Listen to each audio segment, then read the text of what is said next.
बदमाशों ने दिन दहाड़े स्कूटी सवार का गला रेता। सीमा विवाद में उलझी रही लोनी व गोकलपुरी थाना पुलिस। बदमाशों की पहचान के लिए खंगाले जा रहे सीसीटीवी कैमरे।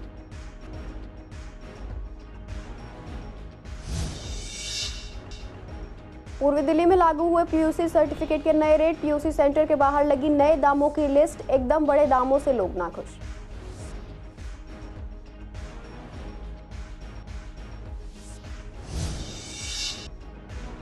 पुलिस ने 2 शातिर चोरों को किया गिरफ्तार। आरोपियों के पास से 4 मोबाइल फोन बरामद। मामले में आगे की जांच जारी।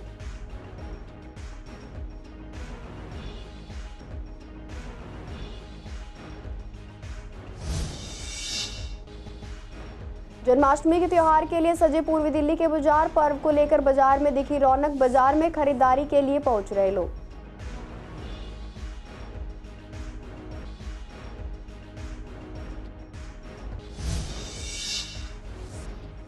मन की बात सुनने गीता कॉलोनी कृष्णनगर आए जेपी नड्डा। केंद्रीय मंत्री और सांसद हर्ष मल्होत्रा भी रहे मौजूद। वीरेंद्र सचदेवा और डॉक्टर हर्षवर्धन ने भी सुनी मन की बात।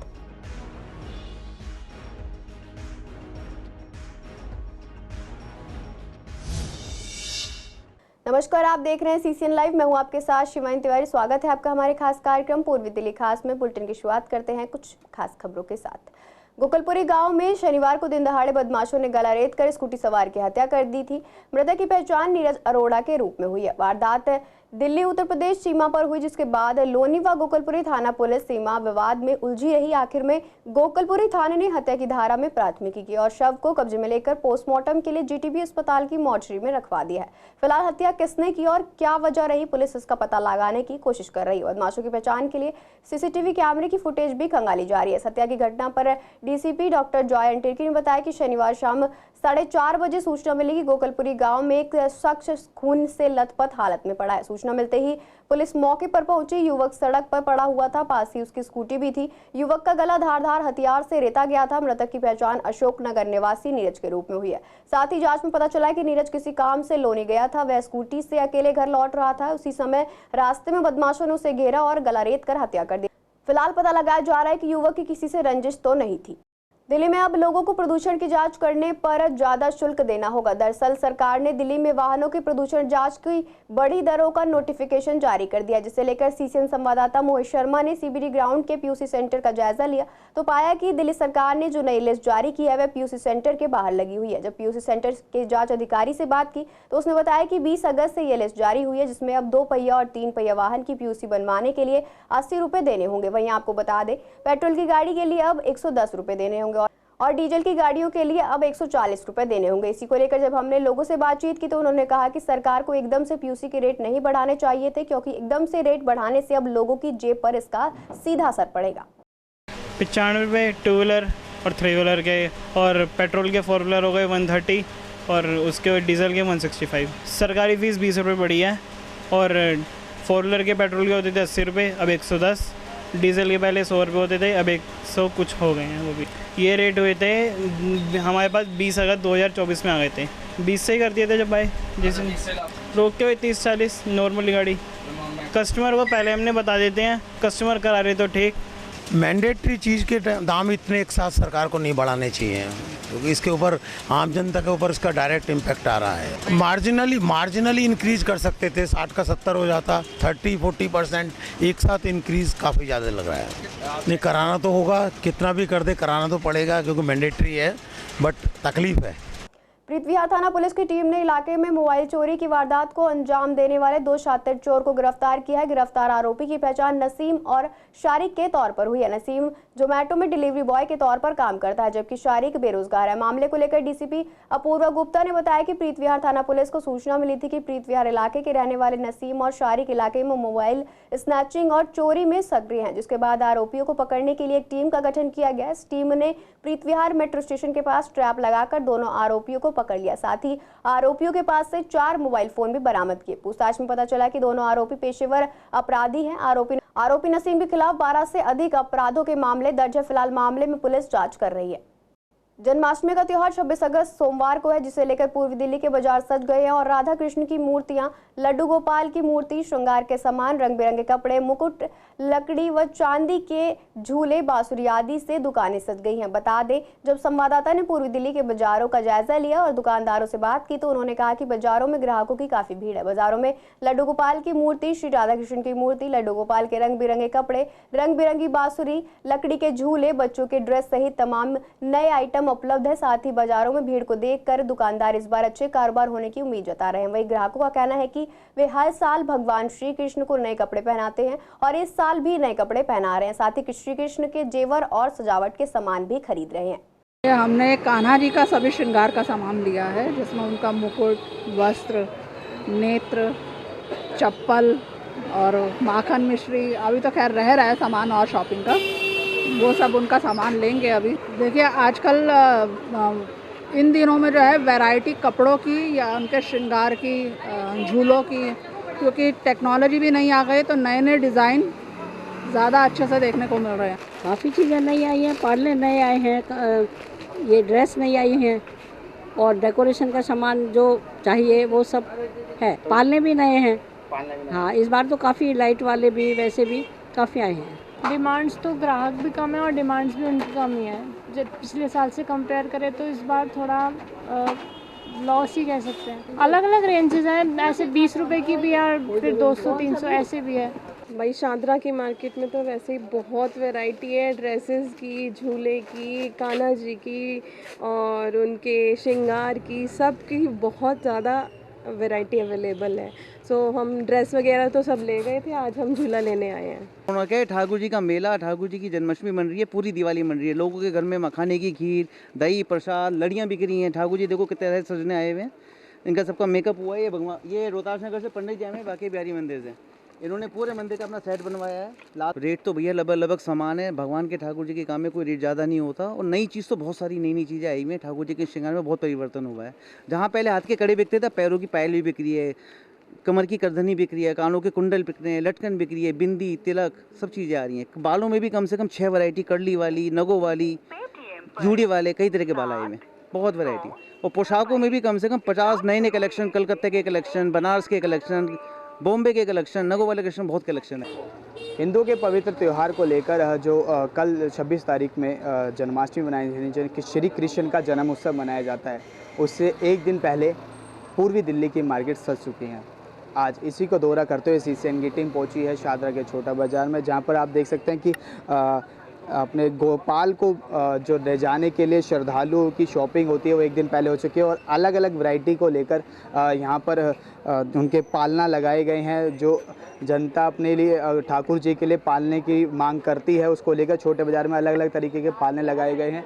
और साथ ही घर, पंडाल या मंदिर को सजाने के लिए फूल माला, जो आर्टिफिशियल फूल माला होती हैं, और उसका भी सजावट आप देख सकते हैं कि जो आर्टिफिशियल फूल माला होती हैं, जो लोग अपने घर को और मंदिर को सजाने के लिए ले जाते हैं, उसके लिए भी ठाकुर जी को जो उनका जन्म उत्सव है पूरी धूमधाम से पूरा भारत मनाता है। और ख़ास तौर पर वृंदावन के अंदर बिहारी जी के यहाँ पे मनाया जाता है। और ऐसे ही सब ने अपने घर में बाल गोपाल स्वरूप ठाकुर जी को विराजमान कर रखा है। और उनका बर्थडे मनाने के लिए ये शादरा की मार्केट में लोग, जो जनता है जो कान्हा जी को मानती है, उनके लिए शॉपिंग करने बाहर आई हुई है। आप देख सकते हैं कि अभी जब जाना था हमने मार्केट के दुकानदारों से, तो उन्होंने बताया था कि कान्हा जी का श्रृंगार अलग अलग रूप में किया जाता है। और कुछ ठाकुर जी हैं जो घरों से तैयार होने के लिए भी मार्केट में आए हैं, दुकान पर आए हैं। और साथ ही उन्होंने बताया कि इस बार उनके जो केस हैं, जिसको हम बाल कहते हैं, बालों के भी अलग अलग रूप आए हैं। किसी को कर्ली बाल चाहिए, किसी को बिल्कुल स्ट्रेट बाल चाहिए, ऐसे भी उनके श्रृंगार के लिए आए। अलग अलग ड्रेसेस आई हैं, ड्रेसेस के रेट भी अलग अलग आए हैं। लेकिन पिछली बार की तरह मार्केट में इस बार रौनक ज़्यादा देखने को मिल रही है। वीडियो जर्नलिस्ट अतुल भारद्वाज के साथ विवेक पठान, सीसीएन दिल्ली। पीएम नरेंद्र मोदी की मन की बात सुनने के लिए बीजेपी अध्यक्ष जेपी नड्डा आज रविवार को गीता कॉलोनी कृष्णनगर पहुंच गए। उनके साथ ही केंद्रीय मंत्री और पूर्वी दिल्ली के सांसद हर्ष मल्होत्रा भी मौजूद थे। एक बड़े पार्क में बड़ी स्क्रीन पर मन की बात सुनने का कार्यक्रम आयोजित किया गया। दिल्ली प्रदेश बीजेपी के अध्यक्ष वीरेंद्र सचदेवा और दिल्ली बीजेपी के सीनियर नेता मनजिंदर सिंह सिरसा ने भी उनके साथ बैठकर मन की बात सुनी। बाद में एक्स पर बीजेपी अध्यक्ष जेपी नड्डा ने लिखा कि आज कृष्णनगर की गीता कॉलोनी इलाके में पीएम मोदी की मन की बात को लेकर बीजेपी कार्यकर्ताओं के साथ पीएम ने पर्यावरण, स्वास्थ्य, खेल, साहित्य, भाषाएं वगैरह विषयों पर बेहद रोचक और ज्ञानवर्धक बातें देशवासियों के साथ साझा की। हमारे युवाओं को राजनीति सहित विभिन्न क्षेत्रों में प्रोत्साहित करने, जन जन को एक सूत्र में पिरोकर राष्ट्रभक्ति से संचरित करने वाले इस प्रभावी और सार्थक संवाद के लिए मैं मोदी जी का आभार प्रकट करता हूं। साथ ही बीजेपी के राष्ट्रीय प्रवक्ता मनजिंदर सिंह सिरसा ने पीएम मोदी के मन की बात कार्यक्रम को सुनने के बाद कहा कि पीएम मोदी ने वह काम किया है जो शायद सरकार मिलकर भी नहीं कर पाती। वहीं आगे सीसीएन से बात करते हुए पंकज लूथरा ने बताया कि यशस्वी प्रधानमंत्री नेता भारत को आगे बढ़ा रहे हैं और जो उन्होंने बताया कि हर घर तिरंगा ऊंचाइयों पर, वैसे तिरंगा मेरे वार्ड में भी ऊंचा है।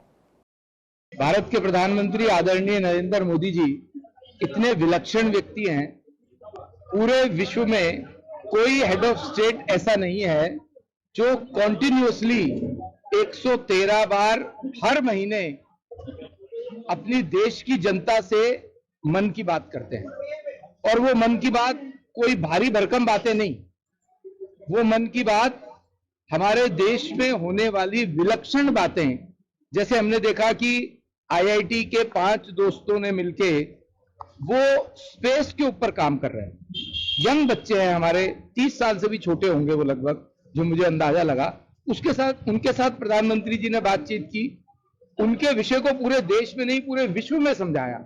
आज हमारे यंगस्टर्स छोटे छोटे सैटेलाइट बनाने की क्षमता रख रहे हैं। देखिए, आज देश के प्रधानमंत्री ने जो मन की बात में खास तौर पर एक नई चीज को उजागर करते हुए बताया कि किस तरह स्पेस के अंदर भी आज हम प्राइवेट तौर पर हमारे नौजवान जो हैं वो इसमें वो बुलंदियां हासिल कर रहे हैं जो शायद सरकारें मिलकर भी नहीं कर पाती थी। आज देश के प्रधानमंत्री ने जो जानकारियां मन की बात में दी, वो एक ऐसी जानकारी है, मुझे लगता है कि देशवासियों को इनसे अभी तक उनको इनकी जानकारियां नहीं थी। और देश के प्रधानमंत्री द्वारा ये प्रोग्राम जो हर महीने किया जाता है, जिस तरह से लोग जुड़ते हैं, आज हमने भी माननीय राष्ट्रीय अध्यक्ष नड्डा जी की अगुवाई में यहाँ इस दिल्ली में इस प्रोग्राम को सुना। देखिए, आज मन की बात का प्रोग्राम हमारे पूरी दिल्ली में हर बूथ पर किया जा रहा है और यह प्रोग्राम हमारे देश के सर्वोत्तम प्रधानमंत्री मन की बात द्वारा बता रहे हैं हमारा देश कैसे विकसित हो, हमारे देश ने क्या क्या उन्नति की है और हमारी नई युवा पीढ़ी को किस प्रकार से राजनीति में आने का एक जज्बा जड़ा है। तो उसकी बातें आज सभी ने हमने सुनी और हर जगह हर बूथ पर हमारे झिलमिल वार्ड के लगभग मेरे वार्ड में 64-65 बूथ हैं, लगभग 55 से 60 बूथों पर हम मन की बात का प्रोग्राम सारे कार्यकर्ता मिलकर सुन रहे हैं। मोदी जी की बात से हम बहुत प्रभावित हैं। इन्होंने मार्गदर्शन के लिए हमारे लिए बहुत अच्छी बातें कही हैं, जिनको सुनकर हमारे पूरे युवाओं में पूरा जोश भरा हुआ है। हमारे वार्ड के झिलमिल वार्ड के पंकज लूथरा जी भी हमारे साथ थे और जो मन की बात का कार्यक्रम है उसमें लगभग 12 से 13 लोगों की अनुपस्थिति है और बहुत बढ़िया कार्यक्रम रहा। जो मोदी जी ने कहा वो देखने और सोचने लायक है कि जिस हिसाब से वो कह रहे हैं और जिस हिसाब से भारत चल रहा है, आगे आने वाले टाइम में बहुत जल्दी भारत विकसित भारत बनेगा। कल यानी सोमवार को पूरे देश में कृष्ण जन्माष्टमी बड़े ही धूमधाम से मनाई जानी है, जिसे लेकर मंदिरों में तैयारियां जोरों शोरों से चल रही हैं। ऐसे में जब सीसीएन संवाददाता सोनिया शर्मा ने पूर्वी दिल्ली के कई बड़े मंदिरों का जायजा लिया तो देखने को मिला कि जागृति एनक्लेव के कात्यायनी मंदिर में कृष्ण जी की प्रतिमा को सुंदर कपड़े पहनाए गए हैं, वहीं उनके दरबार को फूलों से सजाया गया, साथ ही लाइटिंग लगाकर मंदिर को सुंदर रूप दिया गया है। वहीं प्रीत विहार के गुफा वाला शिव मंदिर में भी कृष्ण जन्माष्टमी की तैयारियां पूरे जोश के साथ चल रही हैं, जिसे लेकर मंदिर के पुजारी का कहना है कि यहाँ झूले से लेकर कान्हा जी के मंदिर को सजाने का काम किया जा रहा है। वहीं कृष्णनगर स्थित सत्यम शिवम मंदिर में सुंदर झांकियां लगाई गई हैं, जिसमें कृष्ण जी द्वारा किए गए उनकी लीलाओं को दिखाया गया है। गीता कॉलोनी स्थित इस्कॉन मंदिर में भी एक अलग ही नजारा देखने को मिल रहा है, यहाँ पूरे इलाके को लाइटिंग से सजाया गया है। वहीं डीडीए ग्राउंड में जन्माष्टमी को लेकर 2 दिवसीय कार्यक्रम आयोजित किया गया, जिसमें श्री कृष्ण के जन्मोत्सव की झांकियां निकाली जाएगी। वहीं विवेक विहार स्थित राम मंदिर में पूरे मंदिर को फूलों से सजाया गया है। कृष्ण जन्माष्टमी मनाई जाएगी बड़े धूमधाम से और भगवान का जन्म भी होगा। यहाँ जो है अच्छा सा खासे लोग आते हैं, मंदिर में मेला लगता है और प्रसाद भी बढ़ता है। भजन कीर्तन के साथ जो है सभी लोग जो है भजन कीर्तन करते हैं। मंडली आती है, मंडली के द्वारा जो है भगवान का गुणगान किया जाता है। मंदिर बहुत अच्छी तैयारियां चल रही हैं, लोगों की भावना पहले से ज़्यादा बढ़ गई है, लोग बहुत अच्छा इसमें इंटरेस्ट ले रहे हैं। लोग अब जागरूक हो गए हैं अपने धर्म के विषय में। अब लोग जो है अपना कार्य रात को 12 बजे कृष्ण जी का भोग लगता है, उसके बाद प्रसाद वितरण होता है। इससे पहले लोग आकर मंदिर में दर्शन करते हैं। यहाँ तैयारी बहुत धूमधाम से चल रही है। यहाँ लाइटिंग की व्यवस्था है, पूरी सजावट की गई है और साफ़ सफाई की, प्रसाद की सारी व्यवस्थाएं हैं यहाँ। भीड़ भाड़ तो सुबह से ही रहती है, लेकिन दोपहर 12 बजे से बहुत ज़्यादा भीड़ हो जाती है। यहाँ लाइटिंग की व्यवस्था है, प्रसाद है, हाँ यही सब मक्खन का भोग लगेगा। कल जन्माष्टमी है। जन्माष्टमी बड़े धूमधाम से मनाया जाता है। यहाँ लाखों के संख्या में श्रद्धालु आते हैं और पूरी तैयारी पुलिस प्रशासन होती है, सिक्योरिटी गार्ड होते हैं, जो मंदिर के सदस्यगण हैं वो भी मौजूद होते हैं और सभी भक्तों की स्वागत है। कल पूरा जैसे जन्माष्टमी का फंक्शन होता है, यहाँ हज़ारों लोग आते हैं जो कि सारा देखते हैं और फिर इसके बाद उनको प्रसाद भी हम साथ साथ दे देते हैं। बिल्कुल, ये जो हमारे स्कूल स्टाफ है एक प्रकार से, हम लोग भगवान की जो हमारे आर्ट के टीचर हैं वो सारे आप देख रहे हैं, ये मटकियाँ सब अपने से स्वयं निर्मित किए गए हैं। सारा ये सब अपने से हम लोग करते हैं विधिवत। कई दिनों से हम इसमें लगे हुए हैं, लगभग 1 हफ्ते से ऊपर हो गया हम इसी में सजावट के रूप में लगे हुए हैं, सभी लोग मिल करके। ये हमारा पूरा स्टाफ ही है, देखिए।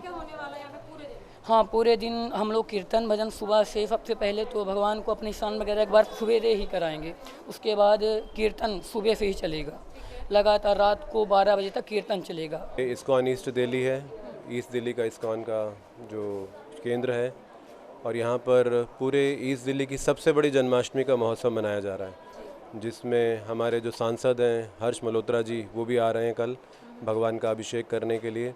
तो महाअभिषेक होगा 108 द्रव्यों के साथ और साथ में कई सांस्कृतिक कार्यक्रम हैं और भगवान कृष्ण की लीलाओं के ऊपर नाटिका है जो प्रस्तुत की जा रही है और कृष्ण कथा श्रीमद् भागवतम पुराण से की जाएगी और बहुत सुंदर देश विदेश के कलाकारों द्वारा कीर्तन प्रस्तुत किया जाएगा और लाखों लोग भगवान का दर्शन करने, सबके लिए निःशुल्क प्रसादम की व्यवस्था है, जो भी आएगा सबको निःशुल्क प्रसाद दिया जा रहा है। तो बहुत भव्य कार्यक्रम यहाँ आयोजित किया जा रहा है, 2 दिवसीय, आज 25 और कल 26 कृष्ण जन्मोत्सव के ऊपर। अगर आप आके देखें, यहाँ पूरी गलियाँ लाइटों से सजी हैं, पूरी रात को दूर दूर तक इतनी बड़ी बड़ी लाइट्स लगी हैं और लोग सब एक्साइटेड हो रहे हैं कि कहाँ क्या होने जा रहा है। और हम लोग बाहर भी स्क्रीन लगाते हैं जिससे अंदर जो सांस्कृतिक कार्यक्रम है लोग बाहर गाड़ियाँ रोक रोक के देखते हैं। देखिए कितना सुंदर सजावट है। इधर देखिए अंदर भी DDA 12 ब्लॉक में DDA ग्राउंड जो है उसमें ये पूरी व्यवस्था हो रही है। कई दिनों से चल रहा है, 1 महीने भर से चल रहा है ये पूरा साज सज्जा का काम। मैंने देखा कि मंदिर को काफ़ी अच्छी तरीके से, काफ़ी लाइटिंग द्वारा, फूलों द्वारा सजाया गया। साथ ही बच्चे भी अपनी आर्ट है वो यहाँ पे प्रेजेंट कर रहे हैं और लोगों को ज़्यादा जागरूक किया जा रहा है कि वो लोग यहाँ पंडाल में आए और जो जन्माष्टमी है, कृष्ण जो महोत्सव है, उसको बड़ी धूमधाम के साथ मनाया जाएगा। कैमरा पर्सन ललित कुमार के साथ सोनिया। पूर्वी दिल्ली में लगभग हर रोज कहीं हल्की तो कहीं भारी बारिश हो रही है। ऐसे में गीता कॉलोनी की सड़कों का बुरा हाल है। जगह जगह सड़कों पर गड्ढे बने हैं जिनमें थोड़ी ही बारिश में पानी भर जाता है। साथ ही सड़कों की हालत भी जर्जर पड़ी हुई है जिससे राहगीरों को परेशानियों का सामना करना पड़ रहा है। अब आपको बता दें, गीता कॉलोनी के पेट्रोल पंप के सामने की सड़क बेहद जर्जर और टूटी हुई है, जिससे लोगों को काफी दिक्कतें हो रही हैं। इस समस्या पर जब हमने गीता कॉलोनी के लोगों से बात की, उनका कहना था कि ये सड़क पूरी तरह से टूटी हुई है, जिसमें रास्ता कम, गड्ढे ज्यादा नजर आते हैं। वहीं यहाँ नाले और सीवर की सफाई न होने के कारण थोड़ी सी ही बारिश में सड़क पर पानी लबालब भर जाता है। आगे लोगों ने कहा कि काफी लोग टूटी सड़क होने की वजह से इस हादसे का शिकार भी हो जाते हैं। इसके बावजूद भी प्रशासन की मरम्मत पर कोई ध्यान नहीं दे रहा है। हालत बहुत बुरी है यहाँ के, जो प्रशासन है बिल्कुल ध्यान नहीं देता। सड़क की तो बहुत बुरी बात है। मैं गीता कॉलोनी में ही रहता हूँ। नियर बाय हमारा पानी पिछले 1.5 महीने से गंदा आ रहा है। ऐसा पानी आ रहा है जैसे गटर का पानी वो हमें प्रोवाइड कर रहे हैं। और जो भी यहाँ के बग्गा साहब है उनको कितनी बार कंप्लेन जा चुकी है, बट कोई एक्शन नहीं ले जा रहा। गड्ढे दिल रहे फिलहाल तो गड्ढे पानी में खड़ा हूँ तो मुझे लग रहा है कोई मेरे ऊपर छींटे न डाल दे, तो मुझे खुद हटना पड़ेगा यहाँ से। मैम बहुत परेशानी होती है आने जाने में। यहाँ से कोई भी निकल जाए, गिर जा, गड्ढे हो रहे हैं, पानी के अंदर दिखते नहीं किसी को। स्पीड में आते हैं, छींटे अलग आती है। जो स्कूल के बच्चे निकलते हैं उनके साइड की वजह वो बीच से जा रहे हैं, सब बीच सड़क से जा रहे हैं। अभी कोई दुर्घटना जाए, पीछे से कोई कार ठोक दे या ब्रेक फेल हो जाए अचानक, या ब्रेक नहीं लगे तो ठुक जाएगा, उसको एक्सीडेंट हो जाएगा। पानी आज बारिश का भरा है या कब का है? ये बारिश का तो होता है, प्लस पर डे और पानी होता है। ये आगे पेट्रोल पंप का पानी छूटता है, स्कूल का पानी छूटता है, जितना साफ सफाई का छूटता है वो यहीं आता है। यहाँ के जो है नाले जाम है। पूर्वी दिल्ली के लक्ष्मीनगर स्कूल ब्लॉक में पीने के पानी की पाइपलाइन पिछले काफी लंबे समय से टूटी हुई है। अब आम जनता को रोजाना पीने के पानी के लिए दिक्कत हो रही है, जिसकी सुनवाई करने वाला भी कोई नहीं है। इस समस्या को लेकर जब सीसीएन संवाददाता ने लोगों से बात की तो उनका कहना था कि पीने की पाइपलाइन काफी समय से टूटी हुई है, जिससे कई हजार लीटर पानी हर रोज बर्बाद हो रहा है। लोगों ने आगे कहा कि यहाँ लोगों को पीने का पानी नहीं मिल रहा है और दिल्ली जल बोर्ड पीने का पानी नालियों में बहा रही है। लोगों ने कहा कि इसके लिए प्रशासन को कई बार शिकायत की गई है, लेकिन अभी तक इसकी मरम्मत नहीं कराई गई है। यहाँ ये पानी बह रहा है और ये पानी पीने का पानी है और ये पानी पीने वाला पानी कभी बहना नहीं चाहिए। पानी के पीछे युद्ध हो रहे हैं आज पूरे देश के ऊपर और ये पानी की हालत, ये पहले भी पानी अब बहा काफ़ी पानी बहता रहा, काफ़ी दिन से मैं देखा इस पानी को बहते हुए। आज फिर पानी की वही हालत हो रही है। कृपया करके इस पानी को रुकवाएं ताकि ये पानी पीने का योग्य पानी है और इस पानी से लोगों की प्यास बुझ सके और साफ़ सुथरा पानी है, बिल्कुल जल बोर्ड का पानी। कि वास्तव में पानी इस तरह से बह रहा है जिसकी कोई वैल्यू नहीं है। उन लोगों से पूछिए वैल्यू कि जहाँ पानी नहीं मिल रहा है, जहाँ पानी टाइम से आ रहा है या पानी बहुत गंदा आ रहा है, उन लोगों से पूछिए कि पानी की कीमत क्या है। इन लोगों को कोई पानी की कीमत नहीं, ना ही तो डीडी इस पर एक्शन ले रहा है, ना ही दिल्ली जल बोर्ड इस पर एक्शन ले रहा है। इस पानी की जो वेस्टेज हो रही है, जो पानी बहाया जा रहा है एक तरीके से, ये सरकार की मनमानी और तानाशाही का कारण है। इस पर बहुत जल्दी से कार्रवाई होनी चाहिए और जो भी इसके अपराधी हैं इस तरह के कि भाई ऐसा कार्य करवा रहे हैं, कर रहे हैं, तो उस पर उसको दंडित किया जाए। पूरी दिल्ली के Delhi state cancer institute Dilshad garden में 3 साल से पेट की सिटी स्कैन की सुविधा ठप है, जिससे वहां आने जाने वाले मरीजों को जांच के लिए निजी सेंटर जाना पड़ रहा है। इसी कड़ी में हमारे संवाददाता ने आज दिलशाद गार्डन के दिल्ली स्टेट कैंसर इंस्टीट्यूट में आए तीमारदारों से बात की तो उनका कहना था कि मरीजों को बाहर से अपने टेस्ट करवाने पड़ रहे हैं क्योंकि यहाँ की कुछ मशीनें काम नहीं कर रही है। साथ ही अल्ट्रासाउंड भी बाहर से कराना पड़ रहा है। अब ऐसे में सवाल यह उठता है कि सरकार का मरीजों की तरफ ध्यान है या नहीं, क्योंकि 3 साल से जिस तरह से मशीनें ठप पड़ी हैं यह एक सोचने का विषय है। फिलहाल के लिए बुलेटिन में इतना ही। तमाम अपडेट्स के लिए बने रहिए सीसीएन लाइव के साथ।